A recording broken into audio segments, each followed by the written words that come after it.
여러분 반갑습니다. 새로운 눈, 새로운 생각, 신목사고입니다. 제가 계속해서 아바의 자녀라는 책을 한 챕터씩 읽어가고 있는데요. 최근에 이렇게 달린 댓글들을 함께 나누고 가보도록 하겠습니다. 댓글이 그렇게 많지 않아서 쉽게 얘기를 해보고 갈 수 있을 것 같아요. 여러분 혹시 책을 읽으시는 분들 중에서 이 챕터에서 나한테 좀 와닿았던 한 문장이 있다면 댓글로 달아주시면 함께 또 나누고 가보도록 하겠습니다.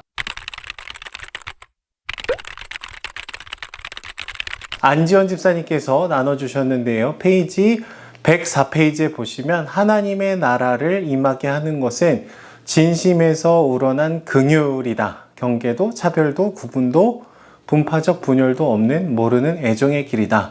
우리 김성희 권사님께서 또 댓글을 달아주셨는데요. 참 자아를 찾아가기 위해서 내 안에 있는 거짓 자아를 바라보고 깨닫고 깨트려 하는 순간이 쉽지 않지만 이 거짓 자아가 하나씩 떨어져 나가면서 내게 자유함이 더해지는 것 같습니다. 라고 마음을 나눠주셨습니다. 감사합니다. 이게 거짓 자아를 저희가 직면하는 게 생각보다 쉽지 않고 내면에 어려운 이 과정들을 통과해야 되는 것 같은데요. 우리 계속해서 또 댓글들을 달아주시면 함께 또 읽고 나눠보도록 하겠습니다. G.K. 체스터튼에게 누가 이렇게 질문을 했습니다. 부활한 그리스도가 이 순간 갑자기 선생님에게 나타나면은 어떻게 하겠습니까? 라는 질문을 던지자 체스터튼은 이렇게 얘기했다고 얘기해요. 그는 이미 제 뒤에 계십니다. 이 말은 부활하신 예수님은 과거에 계시거나 먼 미래에 오실 분이 아니라 오늘 지금 이곳부터 나와 함께하고 계시다라는 이 믿음의 고백이었던 것이죠. 브래넌 매닝은 부활하신 그리스도를 과거에 혹은 너무나 먼 미래만 두게 되면은 우리의 신앙이 힘을 잃어버리게 된다라고 얘기를 하고 있어요. 우리 삶을 전혀 움직이지 못하는 일종의 관념, 지적인 동의 수준에 불과할 수 있다라는 것이죠. 그러면서 복음의 역동적인 능력은 부활의 능력에서 온다라고 얘기를 합니다. 그래서 우리는 계속해서 내 곁에, 내 앞에, 내 주위에, 내 안에 계신 부활하신 예수님의 현존을 믿으면서 따라가야 되는 것이죠. Yes라는 단어는 우리 인생 속에 수없이 반복이 되어야 되는 단어다라고 우리가 읽은 챕터에서 얘기를 하고 있습니다. 매 순간 성령께서 항상 느껴지는 것은 아니지만 그럼에도 불구하고 나와 오늘 지금 함께하고 계심을 저희가 믿음으로 바라본 훈련을 해야 되는 것이죠. 마태복음 말씀에 내가 세상 끝날까지 너희와 항상 함께 있으리라 라고 얘기해 주신 이 주님의 말씀을 저희가 끊임없이 믿어야 되는 것이죠. 그러면서 여러분 브래넌 매닝은 여러 신비로운 경험들에 대해서 얘기를 합니다. 우연히 마주친 한 넥타이 핀에서 내 이니셜이 그대로 새겨져 있는 것들, 때로는 꿈과 현실이 이렇게 중첩되는 것 같은 순간들을 이야기를 할 때가 있습니다. 그래서 우리 내면에는 끊임없이 에이 이게 어떻게 하나님의 인도하심이야, 야 너 너무 오버하는 거 아니야, 이렇게 얘기를 할 수 있겠지만 성령께서는 생각보다 신비롭고 또 와닿게 우리 삶의 순간순간에 개입해 주실 때도 많다라는 것이죠. 물론 모든 것을 보면서 다 주님이 나한테 얘기해 주시고 그런 기적과 특별한 경험만을 저희가 강조해서는 안 되겠지만 계속해서 우리 마음의 문을 여는 것은 중요한 것 같습니다.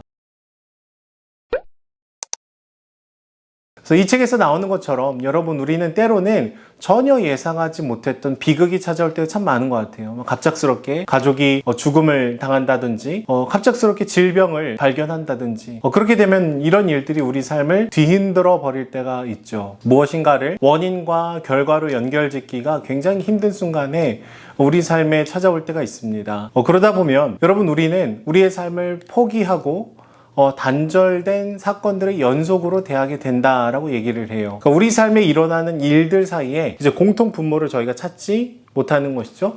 그러다 보니까 인생 뭐 있냐, 그냥 되는 대로 사는 거지 다 허망해 보이고 다 무의미해 보일 때가 있는 것이죠. 그래서 브래넌 매닝은 예수님의 부활을 떠나서 생각을 해보면 우리는 이해할 수 없는 그러나 극도로 모호한 세상을 살아간다라고 얘기를 합니다. 하지만 여러분 이러한 난해한 삶의 수수께끼가 예수님 안에서 풀린다라고 얘기를 하고 있어요. 존재하는 모든 것은 부활하신 그리스도 안에서 살아난다라고 표현을 하죠. 우리는 우리와 언제나 함께 하시는 그리스도 안에서 나를 찾아낼 때 힘들고 어려운 순간에 나를 위로해 주시는 주님을 저희가 만나게 됩니다. 모든 것이 다 완벽하게 이해가 되지 않을 수도 있습니다. 하지만 내게 말없이 찾아와 주셔서 나를 안아주시는 주님의 임재를 경험하게 되면은 우리는 그 이해되지 못하는 슬픔과 고통과 아픔 속에서도 하나님을 붙들고 살아갈 수 있는 힘을 얻게 되는 것이죠. 그래서 브래드 매닝은 우리가 이미 나와 함께하고 계신 그리스도, 나를 영원한 사랑으로 품어주시는 그리스도를 인식할 때에 우리가 참된 안정감을 누리고 거짓된 자아를 이제는 내려놓고 직관과 의지, 감정과 이성이 이렇게 통합되는 이 건강함이 회복된다라고 얘기를 해요. 그래서 칼 라너는 예수님은 하나님의 얼굴이다 라고 표현을 했고요. 카타리나라는 사람은 사랑에 미치고 사랑이 취하신 하나님은 예수님으로 구현되어 우리 안에 거하신다 라고까지 얘기를 하시죠. 중요한 것은 여러분, 그분이 지금 우리와 함께 하고 계신다라는 것입니다. 성경에서 바울을 보면은요, 그리스도로 충만한 사람이라는 것을 저희는 볼 수 있어요. 그는 늘 하나님의 마음을 품고 하나님이 뭘 기뻐하시는지를 찾아서 끊임없이 달려가는 이 순종의 삶을 살아갑니다. 우리는 부활하셨을 뿐만 아니라 지금도 나와 함께하고 계시고 내 삶을 붙들어 주시는 주님을 인식할 때 한 영혼 한 영혼을 사랑하시는 주님의 이 뛰는 심장을 비로소 느낄 수 있게 됩니다. 하나님의 말씀으로 내 삶을 돌아보는 이 묵상의 시간 가운데, 또 기도의 시간 가운데 이미 우리와 함께 하시는 그분의 심장의 박동 소리를 우리가 들을 수 있게 되면 우리도 비로소 하나님의 마음이 향한 그곳을 향해서 저희가 걸어갈 수 있게 되는 것이죠. 특별히 소크라테스는 이렇게 얘기를 했대요. 의식이 없는 삶은 살 가치가 없다. 그런데 때로는요, 여러분, 우리가 흘러가는 시간 속에서 별다른 의식 없이, 생각 없이, 고민 없이, 반성 없이 저희가 살아갈 때가 굉장히 많습니다. 이미 내 안에 함께하고 계신 주님을 저희가 배제하고 나 혼자만의 삶을 즐기려 할 때가 굉장히 많아요. 영상의 매체들의 시간을 빼앗기고 얄팍한 알맹이 없는 대화, 형식적인 기도 등등에 우리가 그저 그렇게 시간을 흘려보내게 되면은 우리는 부활하신 그리스도에 대한 의식이 흐려지게 될 수밖에 없다라는 것이죠. 그래서 옛말에 발길이 뜸한 길은 가시와 엉겅퀴로 막힌다라는 말이 있죠.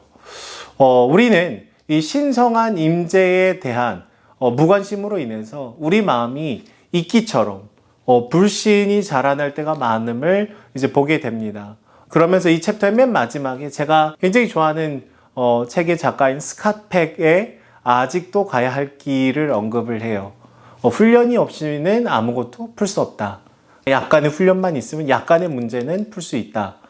전폭적인 훈련이 있으면 모든 문제를 우리가 풀 수 있다.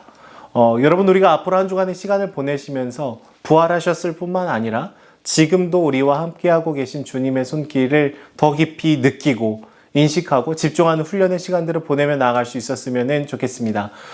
그러면 새로운 눈, 새로운 생각, 신목사고였습니다. 감사합니다.